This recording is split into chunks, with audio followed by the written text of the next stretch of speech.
Hello, my name is Pablo Mercado. I'm a software engineer at TriggerMesh, and today I'm going to show you how to create a bridge from Slack to a Confluent Kafka cluster. The first thing we are going to do is logging into the TriggerMesh platform. You can register for free using any of the provided authentications.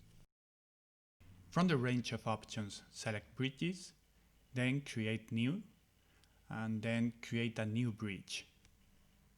You can see 4 blocks in that bridge. Sources, which is the event ingestion component, then broker, which is the event bus, then trigger, which is the subscription manager, and finally target, which is the event consumer. So let's click on sources, look for Slack, and you'll find that it only asks for the name and the broker to send events to. So let's close this for now, and let's look at how the Confluent target looks like. So there are some more fields required to configure this integration, but there is only one sensible field, which is the password. We will need to add that password to the secret section at TriggerMesh. From this section, we will add a generic secret. We'll call it Confluent. The key needs to be called password, and we'll paste the Confluent Kafka secret there. So we are all set to create the bridge now. So let's create a new blank bridge. Let's choose the sources, look for Slack, and now provide an arbitrary name and use the default broker. Let's get to targets now. Choose the Confluent target,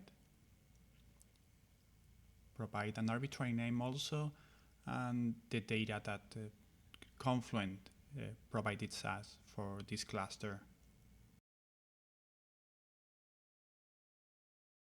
If the topic doesn't exist, the Confluent target will try to create it. Now add the username. And finally, choose the secret we just created. So we are done. We now just need to tell TriggerMesh to create this bridge. It will take some seconds for TriggerMesh to create the components. So if you click back at the bridge, you will find that most components are not ready yet, but they are being created.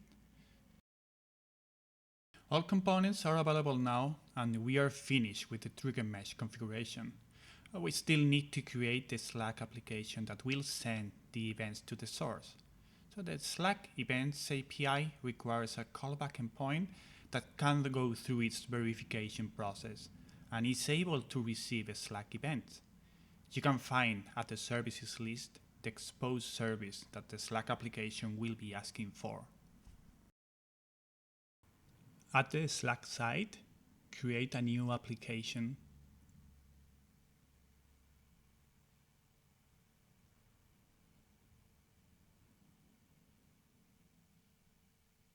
Then click on the Event Subscriptions pane, enable events, and you'll be asked for a request URL, which is the one we are exposing at the Slack source at TriggerMesh. So paste that one there and wait some seconds for the verification process to complete.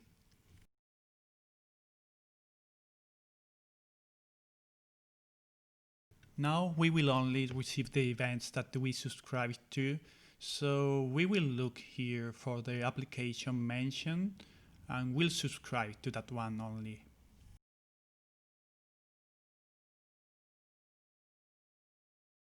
As a final step, we will need to install the application to our workspace, and once done, we will be receiving the application mentioned at the Confluent Kafka cluster.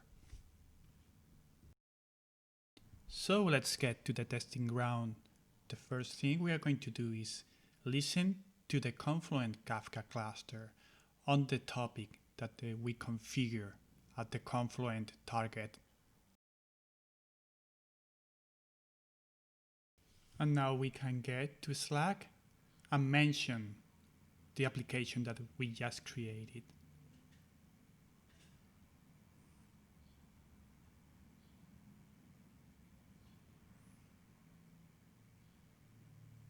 So the first message need to start a service at TriggerMesh because we rely on serverless infrastructure and it might take a couple seconds to come in, but then subsequent messages should arrive much faster. Like you see on the left that the messages are arriving in the rich format that the Slack provides.